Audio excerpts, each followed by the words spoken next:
Everyone always says BDO is a single player MMO, yet here I am, fighting for a spot like I'm playing that one minigame from Mario Party. Regardless of that, I'm here to teach you how to actually grind, because you suck at lower Gyfin. Shy players rejoice, an actually good endgame spot that doesn't just designate you to third wheeling your Megu and Berserker's LARP date. As for everyone else, I have yet to find a class that cannot perform here, so play what you're best at.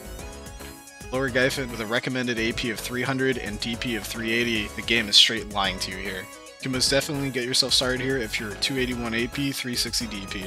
I just wouldn't recommend giving the mage a hug when he doesn't want one. The AP cap here is a 70% soft cap that starts at 800 AP.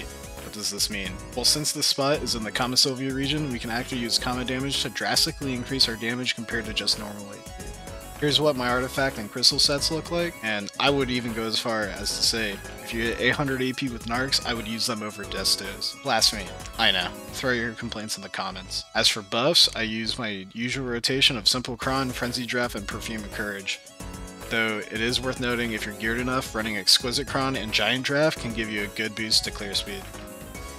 And for those of you looking to get up a few levels, it is very worth running your XP scrolls here, as this is going to be the best XP in the game, at least until new regions come out. There's really just towers that vary slightly, and I do mean slightly, in where the big dudes are placed. Each tower is going to have 3 big guys spread apart from each other. Don't pull them together, you'll have a bad time. Here, you'll only be fighting one big guy at a time. I like bullying the mage because he takes forever to attack. Get behind them as they're waking up. You can put in massive damage before they even throw out an attack. Back attacks are very strong here, and make sure you stack up as much back bonus as possible and always stay behind them. Killing the big elite mob will kill the smaller ones next to it. And yes, you do get the loot for that. After having killed your first big guy, he will give you a buff with a color on it. Go to the group with the matching color and icon. Purple square goes to the mage with the big balls, red circle goes to the dudes with the hammers, blue triangle guys are kneeling warriors. There are some events that happen from time to time, the little decimator goblins that swarm you. Just entirely ignore these, as they'll just die to the AoE from you killing the big guy. There's a small chance that at any time a butcher will spawn. There's 2 types of butchers that can spawn here. The first kind is more of just a normal elite mob that spawns alongside the normal big 3. You can just kill this one in between waves of the big guys. The second butcher that spawns will prevent you from damaging the normal guys, and upon killing will give you a special yellow buff. This yellow buff greatly increases your damage to all mobs.